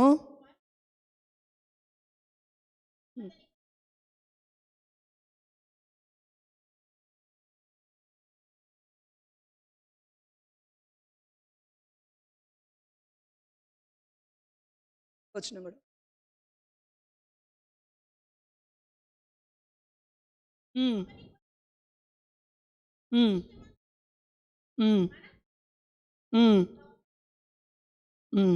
Very good. విశ్వాస సహితమైన ప్రార్థన ఆ రోగిని స్వస్థపరచును, ప్రభువు అతనిని లేపును. అతడు పాపములు చేసిన వాడైతే పాప క్షమాపణ పొందును. ఉపవాస ప్రార్థన ద్వారా మనకు వచ్చే 3వ ఆశీర్వాదం ఏంటంటే స్వస్థత. ప్రియమైన దేవుని బిడ్డలారా, దేవుడు ఉపవాస ప్రార్థన ద్వారా ఏమిస్తాడండి? స్వస్థతను ఇస్తాడు. విశ్వాస సహితమైన ప్రార్థన అనగా ఉపవాసంతో మనం దేవుని సన్నిధిలోకి వచ్చి ప్రార్థిస్తే దేవుడు మనకు స్వస్థత కలిగిస్తాడు. ఈరోజు దేవుడు బాగు చేసే దేవుడు, గాయాలను కట్టే దేవుడు అండి. ఈరోజు ఉపవాస ప్రార్థనకు నువ్వు వచ్చినట్లయితే, ఏ అనారోగ్యంతో, ఏ బాధ చేత నువ్వు వచ్చావో, ఏ కష్టాల కొలిమిలో నుండి నువ్వు వచ్చావో, చాలామంది అంటూ ఉంటారు, మాతో పాస్టర్ గారండి భరించలేని బాధ అండి, పాస్టర్ గారండి భరించలేని నొప్పి అండి, నా వల్ల కావడం లేదు, అసలు నేను చనిపోతే బాగుండు అనే పరిస్థితి వస్తుంది. ఈ రోగాన్ని నేను భరించలేను. లైవ్ చూసిన ప్రియ దేవుని బిడ్డ, ఏ అనారోగ్యంతో బాధపడుతూ ఉన్నావో ఉపవాస ప్రార్థన ఏం చేస్తుందంటే స్వస్థత కలిగిస్తూ ఉంటుంది. ఎందుకండి ఎన్ని హాస్పిటల్లో ఇప్పుడు, అవునా కదా? ఎందుకు అంటే ఆరోగ్యాలు ఎవరికి సహకరించడం లేదు. చిన్న వయసులోనే కాళ్ళ నొప్పులు అంటున్నారు, చిన్న వయసులోనే తలనొప్పి అంటున్నారు, చిన్న వయసులోనే గ్యాస్ట్రిక్ ట్రబుల్ అంటున్నారు, చిన్న వయసులోనే కడుపుల నొప్పి అని అంటున్నారు. ఇవన్నీ ఒకప్పుడు ఏ వయసు వారికి వచ్చాయంటే 60 సంవత్సరాలు దాటిన వారికి వచ్చాయి. చిన్న వయసులోనే ఇప్పుడు ఎన్నో అనారోగ్య పరిస్థితులు, కొన్ని చెప్పుకోగలిగిన అనారోగ్యాలు, కొన్ని చెప్పుకోలేని అనారోగ్యాలు, అవునా కదండి? అయితే దేవుడు సెలవిస్తూ ఉన్నాడు, ఉపవాస ప్రార్థన స్వస్థతనిస్తుంది. ఎలాంటి భయంకరమైన క్యాన్సర్తో జీవిస్తున్నావో ప్రియమైన దేవుని బిడ్డ, ఎలాంటి కడుపు పూజతో ఉన్నావో, అయితే విశ్వాసంతో పాల్గొన ఉపవాస ప్రార్థనలో, అయా ఈ అనారోగ్యంతో నేను వచ్చాను, ఈ బాధతో నేను వచ్చాను, ఈ వ్యాధితో వచ్చాను, అయితే చూచుచున్న దేవా నువ్వు చూస్తున్నావు, నువ్వు చెప్పావు కదా, నేను స్వస్థపరచు యెహోవాను నేనే, విశ్వాస సహితమైన ప్రార్థన ఆ రోగిని స్వస్థపరుస్తుంది అని నువ్వు వాగ్దానం చేశావయ్యా. ఆ వాగ్దానాన్ని నేను విశ్వసిస్తున్నాను. ఈరోజు నాకు ఈ అనారోగ్యం నుండి విడుదల కలుగు చేయి. నువ్వు చెప్పావు కదా, నేను స్వస్థపరచు యెహోవాను నేనే అని చెప్పావు. ఆ వాగ్దానాన్ని నేను విశ్వసిస్తున్నాను. నీ వాక్యం చెప్తుంది, విశ్వాస సహితమైన ప్రార్థన ఆరోగ్యాన్ని స్వస్థపరచును. విశ్వసిస్తున్నాను. ఈరోజు నా దేహంలో ఉన్న అనారోగ్యం నుండి నాకు స్వస్థత కావాలి. ఉపవాసంతో నీ పాద సన్నిధికి వచ్చాను, స్వస్థత కావాలి. ప్రార్థన చేద్దామండి. మనం ఉపవాస ప్రార్థన ద్వారా మనం పొందుకునే ఆశీర్వాదాలు ఏదండి? సమస్యలపై మనకేమిస్తుంది? పరిష్కారాన్ని ఇస్తుంది. ఉపవాస ప్రార్థన సంఖ్యలను విడిపిస్తుంది. ఉపవాస ప్రార్థన ఏం చేస్తుంది? స్వస్థతనిస్తుంది. ప్రార్థన చేద్దామండి. అందరము కళ్ళు మూసుకోండి. ఆషామాషగా వచ్చి ఉన్నావేమో, నువ్వు ఆషామాషాగా నువ్వు వస్తే నువ్వు మేళ్లను పొందుకోలేవు. పదే పదే దేవుడు నీతో సెలవిస్తూ ఉన్నాడు. ఏదో అందరూ వస్తున్నారు ఉపవాస ప్రార్థనగా అన్నట్టు వచ్చావా? నువ్వు ఆ మనసుతో వస్తే మాత్రం మేళ్లను పొందుకోలేవు. విశ్వాసంతో రా. సమస్యలకు పరిష్కారం ఎక్కడో దొరుకుతుంది. ఎందుకు వారిని వీరిని ఆశ్రయిస్తూ ఉన్నావు? వారిని వీరిని నాకు సహాయం చేస్తున్నావని నువ్వు అనుకుంటున్నావేమో ప్రియ దేవుని బిడ్డ. నీ సమస్యకు పరిష్కారం నీ ఇంటిలోనే ఉంది. నువ్వు భక్తి గల దానివి, నువ్వు భక్తి గలవాడవి. ఎందుకు సమస్య వస్తుంది? శాపభరితమైన జీవితాన్ని ఎందుకు కొనసాగిస్తూ ఉన్నావు అనంటే నీ కుటుంబంలో దేవునికి అవిధేయకరమైన కార్యం ఉంది. యెహోషువకు కూడా తెలియదు తన ఇంటిలో శపథమైనది ఉంది అని. తన వారిలో శబ్దమైనవి దాచిపెట్టుకున్నారు. దేవునికి అవిధేయకరమైన కార్యము ఉంది అని యెహోషువకు తెలియదు. అందుకని దేవుణ్ణి క్వశ్చన్ చేస్తూ ఉన్నాడు. నువ్వు కూడా ఆ విధంగా ఉన్నావా? దేవుణ్ణి నువ్వు క్వశ్చన్ చేస్తున్నావా? నీకు తెలియదు నీ బిడ్డలు ఎలాంటి పాపం చేస్తున్నారు. నీకు తెలియదు నీ భర్త ఏ పాపం చేస్తున్నాడు. నీకు తెలియదు నీ భార్య ఏ పాపం చేస్తుందో. అందుకే దేవుని కార్యం చూడలేకపోతున్నాడు. యెహోషువ ముందు యెరికో పట్టణాన్ని సునాయాసంగా గెలిపించాడు. ముందుగానే దేవుడు చెప్పాడు, శపితమైన వస్తువు ఏది నువ్వు తీసుకురాకూడదని. దేవుని మాటను నిర్లక్ష్య పెట్టారు. అందుకని చిన్న హాయి పట్టణాన్ని గెలవలేకపోయారు. ప్రియమైన దేవుని బిడ్డారా, దేవునికి శపితమైనది ఉందేమో నీ కుటుంబంలో, దేవుడితో చెప్పు, యేసయ్యా అది నాకు బయలుపరచు. నా బిడ్డలు దోషకరమైన కార్యాలు చేస్తున్నారా? నా భర్త నీకు విరోధమైన కార్యాలు చేస్తున్నాడా? నా భార్య నీకు విరోధమైన కార్యాలు చేస్తుందా? అయ్యా నాకు బయలుపరచయ్యా. అయ్యా యెహోషువకు సెలవిచ్చావు కదా, యెహోషువ నీ వారిలో ఇశ్రాయేలులో శపితమైన వస్తువు తీసుకున్నారు, అందుకనే ఈ శాపభరితమైన కార్యం నేను చేశాను, ఇది అందుకే మీరు గెలవలేకపోయారని స్పష్టంగా యెహోషువకు చెప్పావయ్యా. నాకు చెప్పు, దేవుని సన్నిధిలో చెప్పు. ప్రియ తల్లి,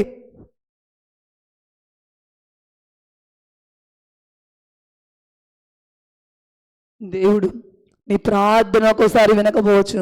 నువ్వు చేసే కన్నీటి ప్రార్థన మాత్రం ఆయన నిర్లక్ష్యం పెట్టాడు. అయ్యా నా కుటుంబంలో నా భర్త నీకు దూరంగా జీవిస్తున్నాడా? నాకు తెలియదు. నా భర్త చేసే పాపం నాకు తెలియదు.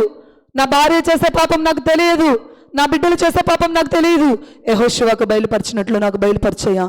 అందుకేనా నేను శ్రమలో ఉన్నాను, శ్రమగల లోయలో ఉన్నాను, ఆకోరు లోయలో ఉన్నానయ్యా. దుఃఖకరమైన పరిస్థితిలో ఉన్నాను, శ్రమగల లోయలో నేను ఉన్నానయ్యా. శ్రమలో నేను నడుస్తున్నాను, నాకు బయలుపరిచయ్యా. యెహోషువకు బయలుపరిచినట్లు నాకు బయలుపరిచయ్యా. యెహోషువకు బయలుపరిచినట్లు నాకు బయలుపరిచయ్యా.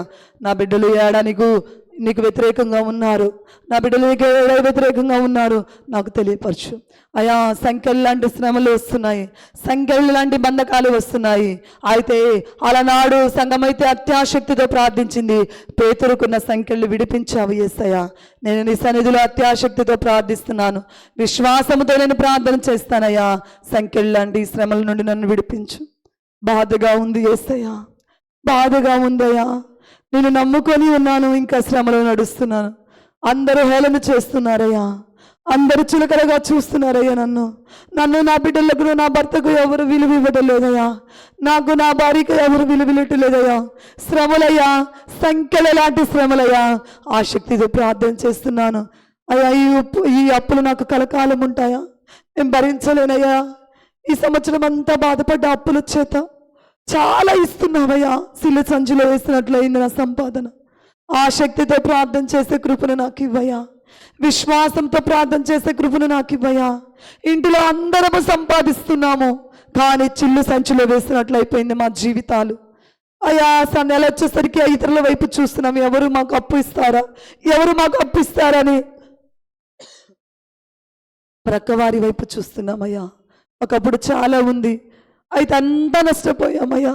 అయితే విరిగి నలిగిన హృదయంతో నీ సన్నిధిలోకి వచ్చాను, విరిగి నలిగిన హృదయంతో సన్నిధిలో ఆ శక్తితో ప్రార్థన చేస్తున్నానయ్యా, అత్యాశక్తితో ప్రార్థన చేస్తున్నానయ్యా, ఎడతెగక ప్రార్థన చేస్తున్నానయ్యా. ఈ సమస్యల నుండి గట్టెక్కించు యేసయ్యా. సంఖ్యల లాంటి బంధకాల నుండి విడిపించయ్యా. నిరీక్షణ గలవారని మరలా నీ కోటను మేము ప్రవేశించాలి, రెండంతల మీద నేను పొందుకోవాలి. ఈ సంవత్సరం అంతా నేను నష్టపోయాను యేసయ్యా, నష్టపోయాను. అప్పులు ఊబిలో కూరుకుపోయాను అయ్యా, పాపంలో కూరుకుపోయాను. ఈ బంధకాల లాంటి పరిస్థితుల నుండి నన్ను విడిపించు, నన్ను విడిపించు, నన్ను విడిపించు యేసయ్యా. శ్రమయ్యా, శ్రమ. బిడ్డలు లేకపోవడం నాకు ఒక శ్రమగా మారింది యేసయ్యా. అన్నీ ఇచ్చావు, లోటు ఉంది యేసయ్యా. విశ్వాసంతో నీ సన్నిధిలోకి వచ్చాను. చులకన స్వభావమయ్యా, సమాజం నన్ను చులకనగా చూస్తుంది. బిడ్డల్లేని తల్లి దేవుని సన్నిధిలో ప్రార్థించు. లైవ్ చూస్తున్న బిడ్డల్లేని తల్లి దేవుని సన్నిధిలో ప్రార్థించు. నాకు గర్భఫలాన్ని ఇవ్వు, నాకు గర్భఫలాన్ని ఇవ్వు. అడుగు. నీ తండ్రిని నువ్వు ఏ విధంగా అడుగుతావు, నీకు కావలసినది ఏ విధంగా నువ్వు అడుగుతావు, దేవుని సన్నిధిలో అడుగు. నీ తండ్రి కంటే నీకు ఎక్కువగా దేవుడు ఇచ్చే దేవుడు, నీ తండ్రి కంటే దేవుడు నీకు నిన్ను ఎక్కువగా ప్రేమించే దేవుడు. నీ తండ్రిని ఏ విధంగా నువ్వు అడుగుతావు, దేవుని అడుగు. అయ్యా, నన్ను సమాజం చులకనగా చూస్తుంది, సమాజం చులకనగా చూస్తుంది. ఎన్ని నువ్వు ఇచ్చినా నాకు తృప్తి లేదయ్యా. నాకు బిడ్డను ఇవ్వు, నాకు బిడ్డను ఇవ్వు అయ్యా, నాకు బిడ్డను ప్రసాదించయ్యా. అలనాడు హన్నా ప్రార్థనను విన్నావు కదా, అలనాడు హన్నా ప్రార్థనను విన్నావు కదా అయ్యా. నా ప్రార్థన విను. ఎలిజబెత్ను జ్ఞాపకం చేసుకున్నావు కదా, నన్ను జ్ఞాపకం చేసుకో. సారాను జ్ఞాపకం చేసుకున్నావు కదా, నన్ను జ్ఞాపకం చేసుకో అయ్యా. రాహేలును జ్ఞాపకం చేసుకున్నావు కదా, నన్ను జ్ఞాపకం చేసుకో అయ్యా. అయ్యా, నన్ను జ్ఞాపకం చేసుకో. రిబ్కాను జ్ఞాపకం చేసుకున్నావు, నన్ను జ్ఞాపకం చేసుకో అయ్యా. నేను నీలో నిలుస్తానయ్యా, నీలోనే బ్రతుకుతానయ్యా, నీలో ఉంటానయ్యా. ఏదో నామకార్థ భక్తి కాదయ్యా, తెలుసుకున్నా. నీ గొప్పతనం నేను తెలుసుకున్నాను, నువ్వు గొప్ప దేవుడు అని తెలుసుకున్నాను. నీ సన్నిధిని నేను విడిచిపెట్టును. నువ్వు నా జీవితంలో మేలు చేయి. నువ్వు మేలు చేసిన తర్వాత కూడా నేను విడిచిపెట్టునయ్యా, నేను విడిచిపెట్టును. ఎన్నటికి నేను విడిచిపెట్టును. నాకు గర్భఫలాన్ని ఇవ్వు యేసయ్యా. అయ్యా, కన్నీరే అన్న పానములుగా ఉన్నాయి. ఒక్కొక్క రోజు దావీదును భక్తుడు సెలవిచ్చిన విధంగా ఇంటి మీద నిన్న ఒంటరి పిచ్చుకలాగా ఒకసారి ఏడుస్తున్నానయ్యా, గర్భఫలం లేదని. ఒక్కొక్కసారి ఏడుస్తున్నానయ్యా, ఈ సమస్యలు ఎంతకాలము అని. నా ప్రక్కన ఉన్న భర్త కూడా నా ఏడుపును చూడడం లేదు, నా ప్రక్కన ఉన్న నా భార్య కూడా నా ఏడుపును చూడడం లేదు, నా ప్రక్కన పడుకున్న నా బిడ్డలు కూడా నా ఏడుపును చూడడం లేదు. అయితే నువ్వు చూస్తున్నావయ్యా, ఇంటి మీద నున్న ఒంటరి పిరుచుకులాగా ఏడుస్తున్నానయ్యా, రోదన చేస్తూ ఉన్నాను. ఒక్కోసారి గువ్వ వల్ల రెక్కలో ఉన్నాయడా అయ్యా, ఎగిరి వచ్చి నీ నీ కవిగిరిలో ఉండి నా విషయాలన్నీ చెప్పుకోవాలని ఒక్కొక్కసారి నా మనసు అనిపిస్తుంది యేసయ్యా. మనుషులకు చెప్పుకుంటూ చులకనైపోతానని ఎవ్వరికి చెప్పుకోవడలేదు. భర్తకు చెప్పుకోలేను, భార్యకు చెప్పుకోలేను, బిడ్డలకు చెప్పుకోలేను నా సమస్యను. ఒక్కోసారి ఆహా, గువ్వలున్న ఎడల, అయ్యా గువ్వలాగా రెక్కలున్న ఎడల ఎగిరి వచ్చి నీ భయాన్ని కౌగిల్లో కూర్చొని నీకు నా సమస్యలన్నీ విన్నవించాలి, నా కష్టాలన్నీ నీతో చెప్పుకోవాలి, నాకు అన్నిటి అనుభవాలన్నీ నీతో షేర్ చేసుకోవాలి. ఒక్కోసారి నా ప్రాణం ఆ విధంగా అనిపిస్తుంది యేసయ్య. దావీదు భక్తుడు అన్నట్టు కన్నీళ్ల చేత నా పడక కొట్టుకొని పోచున్నది. రాత్రంతా ఏడుస్తున్నానయ్యా. ఇంకయ్యా నూతన సంవత్సరంలోకి మేము ప్రవేశిస్తున్నాము యేసయ్య. ఇక నుంచి నా జీవితాన్ని మార్చయ్యా. నవనూతన కృపతో నన్ను నింపయ్యా, నవనూతన కృపతో నింపు. అనారోగ్యము యేసయ్య, అనారోగ్యము, అప్పుల బాధ యేసయ్య, అప్పుల బాధ, అప్పుల బాధ యేసయ్య. అయ్యా భయంకరమైన క్యాన్సర్తో బాధపడుతూ ఉన్నాను. డాక్టర్లు కొంతకాలమే బ్రతికేదంటున్నారు. నువ్వు డాక్టర్ కంటే పరమ డాక్టరు కదా. ఒకసారి నా వైపు తేరి చూడు. ఈ మోకాళ్ళ నొప్పులు, ఈ కీళ్ళ నొప్పులు, ఈ గ్యాస్ట్రిక్ ట్రబుల్, ఈ థైరాయిడ్, ఈ అస్తమా, అయ్యా నేను భరించలేకపోతున్నాను. బాడీ ఎంత బాధాకరంగా ఉంది యేసయ్య, బాధాకరంగా ఉంది. మరణపు అంచుల్లో ఉన్నాను.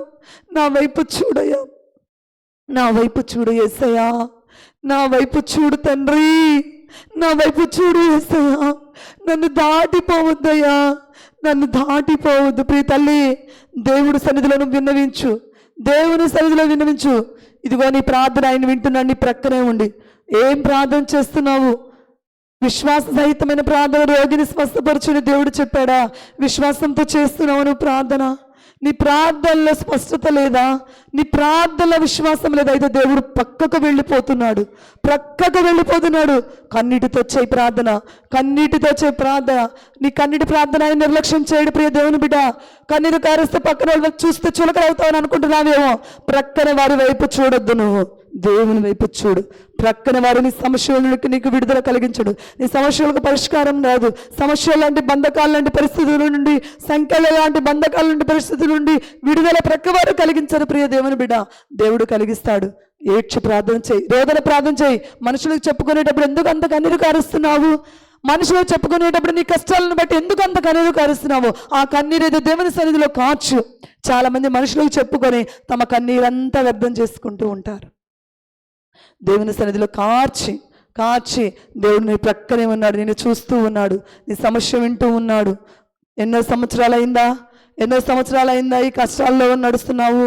దేవునితో చెప్పు, ఇక్కడ నేను నడవకూడదు యేసయ్య. ఈ నూతన సంవత్సరంలో నేను నూతన సంవత్సరంలోకి ప్రవేశించబోతున్నాను. ఈ ఉపవాస ప్రార్థన, ఈ సంవత్సరానికి ఈ ఉపవాస ప్రార్థనలో నేను పాల్గొంటూ ఉన్నాను.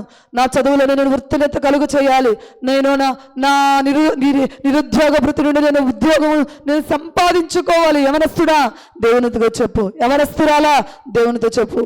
ఇక నుండి వచ్చే సంవత్సరం నా స్థితిగతులు మారాలి, నా పరిస్థితులు మారాలి. నేను ఇంకా అప్పుల ఊబిలో ఉండకూడదు, సమస్యల వలయంలో నేను చిక్కుకొనకూడదు. నేను వచ్చే సంవత్సరానికి గొడ్రాలు అని నేను అనిపించుకోకూడదు. నేను బిడ్డను ఎత్తుకొని నీ సన్నిధికి రావాలి అని చెప్పి ప్రార్థన చేయి ప్రియ దేవుని బిడ్డ. దేవుని సన్నిధిలో ప్రార్థన చెయ్యి. పరిశుద్ధాత్మ దేవుడు నీ మధ్యలో సంచరిస్తూ ఉన్నాడు. అయా నాలో జ్ఞానము లేదు, జ్ఞానము లేక నేను నా తోటి విద్యార్థులు చులకనైపోయాను, నాకు జ్ఞానమే. సలోమాను అడిగాడు కదా, అయ్యా మితిలేని జ్ఞానం నాకు కావాలన్నప్పుడు సొలొమోనుకి ఇచ్చాడు. ఆ దేవుడే ఇప్పుడు ఉన్నాడు. జ్ఞానం కొరకు యవనస్తురాలా అడుగు, తెలివి కొరకు వివేచన కొరకు అడుగు. కుటుంబాన్ని నడిపించలేకపోతున్నావా ప్రియ తల్లి? కుటుంబాన్ని ఏ విధంగా నడిపించాలో తెలియదా? దేవుని సన్నిధిలో అడుగు. అయ్యా జ్ఞానవంతురాల్లాగే నా కుటుంబాన్ని కట్టుకోవాలి, జ్ఞానవంతురాల్లాగే నా కుటుంబాన్ని కట్టుకోవాలి. దేవునితో చెప్పు. త్రాగుడు బ్రతుకు నుండి నీ కొడుకు మారాలా, నీ కూతురు పాపపు జీవితం నుండి మారాలి. తల్లిగా ప్రార్థన చెయ్యి. అయా వచ్చే సంవత్సరం మేమందరం మారాలి. ఆ రోజు ఆ మేరీ రత్నం అని చెప్పిన సాక్ష్యాన్ని అయా నా జీవితంలో కూడా చెయ్యి. మేలు నా బిడ్డలు మారాలయ్యా, నా బిడ్డలు మారాలి, నా పరిస్థితి మారాలి. మేము సంతోషంగా నూతన సంవత్సరంలోకి ప్రవేశించాలి. ఇక ఈ కష్టాలు మాకు ఉండకూడదు, ఈ కన్నీటి అనుభవాలు మాకు ఉండకూడదు, ఈ కన్నీటి అనుభవాల బాటలో మేము నడవకూడదు. ఈ సంవత్సరం నవనూతన కృపతో మమ్మల్ని నింపాయా, నవనూతన కృపతో మమ్మల్ని నింపు, మా జీవితాలను ఆశీర్వదించు, ఈ అప్పుల నుండి విడుదల కలిగించు, ఈ శాపభరితమైన జీవితం నుండి మాకు విడుదల కలిగించు. నీవు మాతో ఉండయ్యా, మా వెన్నంటే ఉండు, మాతో ఉండు, మాతో ఉండు యేసయ్యా. మా కుటుంబంలోనికి నువ్వు రా, మా సమస్యలకు పరిష్కారం ఇక నుంచి నాతో చెప్పయ్యా. నా కుటుంబంలో నీకు అవిధేయకరమైన కార్యం ఏమైనా జరుగుతుందా? నాతో సెలవి యేసయ్యా, నాతో సెలవి. విశ్వాసంతో నీ సన్నిధిలోకి వచ్చాను. ఈ రోగము భరించలేకపోతున్నాను, ఈ బీపీ షుగరు నేను భరించలేకపోతున్న. స్వస్థతని యేసయ్యా, స్వస్థత కొంచెమైనా నాకు నా దేహంలో లేదు, నాకు స్వస్థతని ఇవ్వు యేసయ్యా.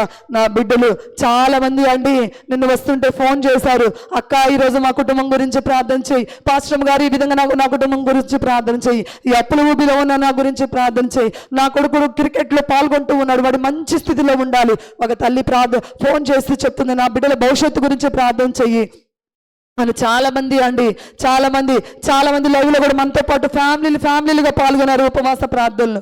చాలా మంది ఆ అద్భుతాలు చూస్తున్నారు. నువ్వు కూడా విశ్వాసంతో ప్రార్థించు, పాల్గొన్న నువ్వు విశ్వాసంతో ప్రార్థించు. ఉపవాస ప్రార్థన అద్భుతాలు చేస్తుందండి. ఒక్కసారి నువ్వు దీని వైపు నమ్మకం ఉంచు. ఉపవాస ప్రార్థన అద్భుతాలు చేస్తుంది. ఆశాగా కాదు, వచ్చావు ఎందుకు వచ్చావు ఒక్కసారి గ్రహించు. మేళ్ళు పొందుకోవడానికే నువ్వు వచ్చావు. దేవుణ్ణి కోరుకో, నీ హృదయంలోకి రావాలని దేవుని సన్నిధిలో కోరుకో, విన్నవించుకో. దేవుని సన్నిధిలో ప్రార్థన చేసుకుందామండి దేవుని సన్నిధిలో ప్రార్థన చేసుకుందామండి. కన్నీరేలమ్మా కరుణించు యేసు నిన్ను విడువబోడమ్మా, కలవరపడకమ్మా కరుణించు యేసు నిన్ను విడువబోడమ్మా. నీకెవరు లేరని ఏం చేయాలేవని అన్నారా నిన్ను నిరాశపరచారా, పొరుగింటి వాడనని ఎప్పటికీ ఇంతేనని నా బ్రతుకు మారదని అనుకుంటూ చెప్పు దేవునితో. దేవుడు అంటూ ఉన్నాడు, నేనున్నానన్నా యేసు మాటలు మరచావా, కన్నీరు నాట్యంగా మార్చేను చూస్తా. దేవునితో చెప్పు ప్రియ తల్లి. ఒక్కసారి నీకు 5 నిమిషాలు సమయం ఇస్తున్నాను. నీ సంగతి అంతా దేవునికి చెప్పు. నేను మౌనం అయిపోతున్నాను, నేను దేవుని సన్నిధిలో వినిపించుకున్నాను. నీ సమస్య అంతా దేవునికి చెప్పుకో. మోకాళ్ళ మీద ఉండగలిగిన వాళ్ళు మోకాళ్ళ మీద ఉండి దేవుని సన్నిధిలో చెప్పుకో. నీ సంగతి అంతా చెప్పుకో. ఎందుకు మనుషులకు చెప్పుకుంటున్నావు? మనుషులకు ఏం మేలు చేస్తారు నీకు? మనుషులు మేలు చేయలేరు. దేవుని సన్నిధిలో చెప్పుకో, కన్నీటితో చెప్పుకో. నేను కన్నీటితో దేవుని సన్నిధిలో ప్రార్థిస్తున్నాను, మీరు కూడా కన్నీటితో ప్రార్థన చేసుకోండి. మోకాళ్ళ మీద ఉండి దేవుని సన్నిధిలో ప్రార్థన చేస్తున్నారు. మోకరించగలిగిన వారు మాత్రమే మోకరించండి.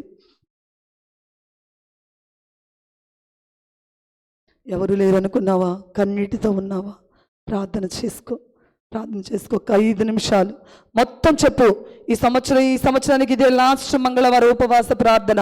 వచ్చే సంవత్సరానికి నీ పరిస్థితులు ఇలా ఉండకూడదు. దేవుడు నిన్ను నూతన కృపతో నింపాలి, నూతన ఆశీర్వాదాలతో దేవుడు నిన్ను నింపాలి.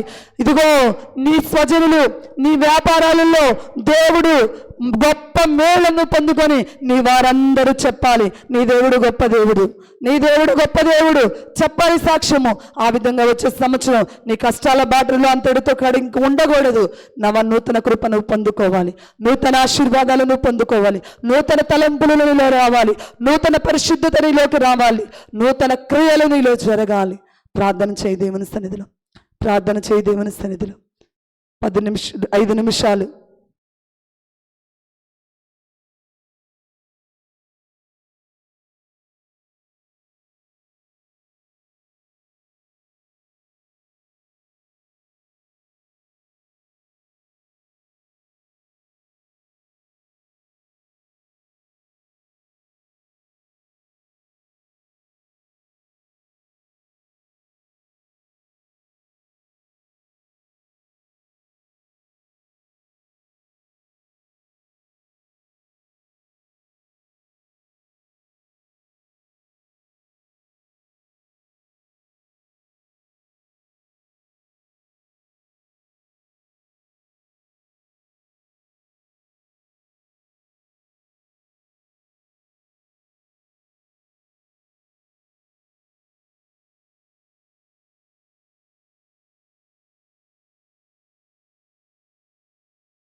దేవునితో చెప్దాం.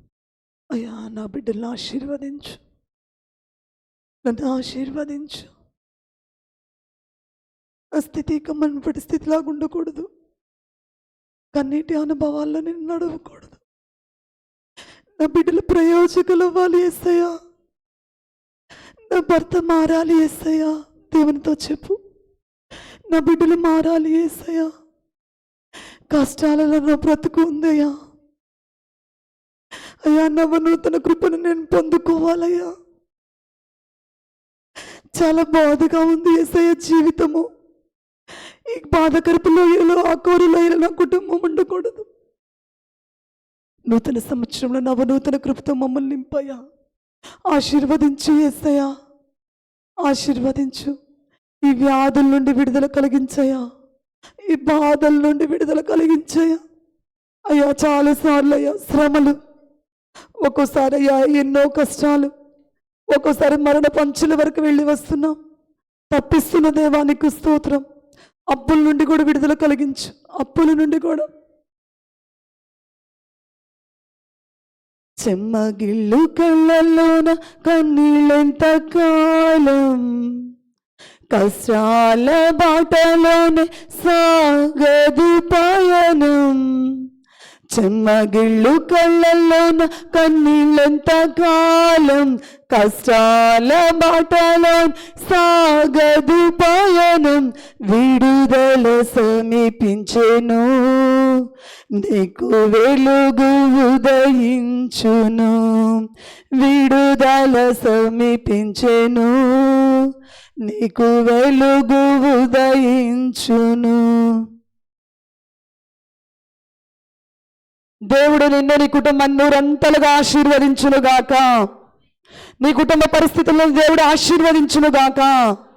మునుపటి కంటే అధికమైన మేలు నా దేవుడు నీకు కలిగించునుగాక. ఈ నూతన సంవత్సరంలో ప్రవేశిస్తున్న నీవు నూతన కృపను పొందుకొందువుగాక. నీకున్న అనారోగ్యాలన్నిటినీ దేవుడు విడుదల కలిగించునుగాక, స్వస్థపరచును గాక.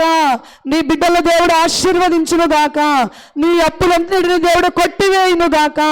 నీ శ్రమల నుండి విడుదల కలిగించును గాక. నీ వ్యాపారాలను దేవుడు ఆశీర్వదించును గాక. నీ ఉద్యోగాన్ని దేవుడు నిరంతరంగా ఆశీర్వదించును గాక. దేవుడు నీకు గర్భఫలాన్ని ఇవ్వును గాక. ప్రార్థన చేసుకుందామండి.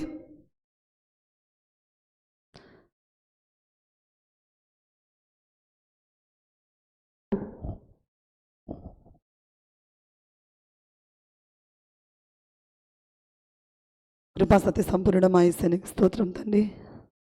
ఈ ఉపవాస ప్రార్థన ఇప్పటివరకు జయకరంగా జరిగించిన దేవానికి స్తోత్రం. బిడ్డలు చేసిన మనవులన్నింటినీ ఆలకించి ఉన్నారని నమ్ముచున్నాము దేవా. ఆలకించిన దేవా సఫలపరచండి. వారికి అన్నిటినీ మీరు నాట్యముగా మార్చమని సన్నిధిలో ప్రార్థిస్తున్నాం. అయ్యా, నీవు తప్ప మాకెవరు ఉన్నారు? ఆకాశమందు నీవు తప్ప మాకెవ్వరును లేరు యేసయ్యా. ఆకాశం ముందు నీవు తప్ప మాకెవ్వరూ లేరు. ఒంటరిగా బ్రతుకుతున్నాము అయ్యా. మా వారిని మేము కోల్పోయాము. తల్లిని కోల్పోయిన వారు చాలామంది బాధపడుతూ ఉన్నారు. తండ్రిని కోల్పోయిన వారు చాలామంది బాధపడుతున్నారు. ఇంట్లో వారిని కోల్పోయి చాలామంది బాధపడుతున్నారు యేసయ్య. వారి స్థానంలో మీరు ఉండండి. వారి స్థానంలో మీరుండి బిడ్డలకు ధైర్యాన్ని కలిగించండి యేసయ్య. ఈ ఉపవాస ప్రార్థనలో చేరవచ్చిన ప్రతి బిడ్డను మీరు దీవించి ఆశీర్వదించండి. ఉపవాస ప్రార్థన తండ్రి సమస్యకు పరిష్కారాన్ని ఇస్తుంది. ఆ సమస్య ఏదో యెహోషువకు సెలవిచ్చినట్టు మాకు సెలవిచ్చు. మాకు పరిష్కార మార్గంలో నడిపించు. ఆ శాపం ఏదో, ఆ దోషభరితమైన జీవితం ఏదో ఎవరు మా కుటుంబాల్లో చేస్తున్నారు, అది మాకు కళ్ళకు కట్టినట్లుగా మీరు చూపించండి అయ్యా. పశ్చాత్తాపం ప్రార్థన చేసే కృపను మాకు దయచేయండి అయ్యా. బంధకాల లాంటి పరిస్థితుల్లో ఉన్నాము, సంఖ్యలు లాంటి బంధకాల లాంటి పరిస్థితుల్లో ఉన్నాం. వాటిని తెంచగల సమృద్ధుడైన దేవుడు తండ్రి, మా సమస్యలన్నిటి నుండి విడుదల కలిగించండి. అనారోగ్యంతో ఉన్న వారికి పరిపూర్ణ స్వస్థతను మీరు చేకూర్చండి. ఎవరు ఏ అనారోగ్యాలతో ఉన్నారు నాకైతే తెలియదు యేసయ్యా, నీకు తెలుసు తండ్రి. ఎవరైతే నీ సన్నిధిలో కన్నీళ్లతో విన్నవిస్తున్నారో ప్రతి అనారోగ్య సమస్య నుండి విడుదల కలుగ చేయమని సన్నిధిలో ప్రార్థిస్తున్నాను దేవా. ప్రతి విధమైన దోషభరితమైన శాపభరితమైన జీవితాలు వారి కుటుంబంలో అంటే మీరు యేసు నామములో తొలగించమని సన్నిధిలో ప్రార్థిస్తున్నాను. దేవా మీ కృపతో నింపండి, మీ కృపతో నింపండి అయ్యా, మీ కృపతో నింపండి. ప్రతి కుటుంబాన్ని మీరు ఆశీర్వదించండి, ప్రతి కుటుంబాన్ని మీరు ఆశీర్వదించమని ఈ ప్రార్థనని పరలోక రాజ్యంలో చేసుకోమని యేసు పరిశుద్ధ నామములో అడిగి పొంది ఉన్నాము తండ్రి, ఆమేన్. తండ్రి దయా కుమారుని కృప పరిశుద్ధాత్మ దేవుని యొక్క అన్యోన్య సహవాసము సమాధానము ఎప్పుడున్నా ఎల్లప్పుడూ సదాకాలము లైవ్ చూస్తున్న బిడ్డలకు సదాకాలం మనందరికీ తోడయ్యండి నడిపించునుగాక, ఆమేన్. మీ అందరికీ నా హృదయపూర్వకమైన వందనాలండి. ఈరోజు మనము ఉపవాస ప్రార్థనను లేట్గా స్టార్ట్ చేసుకున్నాము. ఎందుకంటే నిన్నంతా అందరం అలసిపోయాము, అవునా కదండి? అందువల్ల 11:30కి స్టార్ట్ చేసుకున్నాము. అందువల్ల మనకు ఆలస్యమైంది. లేకపోతే మనం ఉపవాస ప్రార్థన 11 గంటల నుండి 1 గంట వరకు అంతేను. అయితే ఈరోజు మనకు ఒక హాఫ్ అన్ అవర్ లేట్, ఎందుకంటే మనం లేట్గా స్టార్ట్ చేసుకున్నాము కాబట్టి. ప్రియమైన దేవుని బిడ్డలారా, లైవ్ చూసిన ప్రియమైన దేవుని బిడ్డలారా, మా YouTube channel pastor Philip VNK అందరికీ మీరు షేర్ చేయండి, లైక్ చేయవలసిందిగా మనవి చేయించున్నాను. ఈ ఉపవాస ప్రార్థనలో మీరే కాదండి పాల్గొనవలసింది, మీరు మీ కుటుంబాలు మీకు తెలిసిన వారిని కూడా మీరు తీసుకురండి. మీరు చేయవలసిన పరిచర్య అదే. ఉపవాస ప్రార్థన ఎన్నో మేళ్లు జరుగుతాయి. మీరు రావడమే కాదు, ఈ ఉపవాస ప్రార్థన గురించి పక్కన వాళ్ళకి తెలియపరచండి. నేను మీకు పదే పదే చెప్తున్నాను, ఇది నేను ఏర్పాటు చేసిన ఉపవాస ప్రార్థన కాదండి. దేవుడు తన దర్శనం ద్వారా, తన వాక్యము ద్వారా, తన చల్లనైన మెల్లనైన స్వరము ద్వారా దేవుడు మాట్లాడి ఉపవాస ప్రార్థన ఆయన ఏర్పాటు చేసుకున్నాడు. ఇంకో విషయం ప్రత్యేకత ఏంటి అంటే, ఆ రోజుల్లో యూదులకు ఉపవాసం ఏంటంటే మంగళవారం. ఇది దేవుడు తను ఏర్పాటు చేసుకున్న దినము కనుక ఎన్నో అద్భుత కార్యాలు జరుగుతుంది. ఈరోజు నేను మీకు ఒకటే చెప్పాను, ఆమె మేరీ రత్నం గురించి, కానీ ఇంకా ఎంతో మంది సెలవిస్తున్నాడు. ఎన్నో అద్భుతాలు జరుగుతున్నాయి. మీరే కాదు మేళ్లు పొందేది, మీ ప్రక్కన వారు కూడా మేళ్లు పొందేటట్టు అందరికీ తెలియపరచండి, అందరూ పాల్గొనని. ఈ ఉపవాస ప్రార్థన దేవుడు చాలా ఆశీర్వాదకరంగా జరిగిస్తున్నాడండి. ఇప్పుడు మనమే ఇక్కడ ఒక 100 మంది ఉన్నాము, కానీ లైవ్లో చాలామంది ఉన్నారు, వారు కూడా చాలామంది మేళ్లు పొందుతున్నారు. కనుక నెక్స్ట్ వీక్ దేవుడు మన సమస్యలన్నిటికీ విడుదల చేసి మనందరినీ లైవ్ చూస్తున్న వాళ్ళందరూ దేవుడు నవనూతన కృపతో నింపునుగాక, ఆమేన్. ఇక నుంచి సంతోషకరమైన జీవితాలు మనకి హ్యాపీగా వెళ్ళండి. దేవుడు మిమ్మల్ని నిండారుగా దీవించునుగాక, ఆమేన్.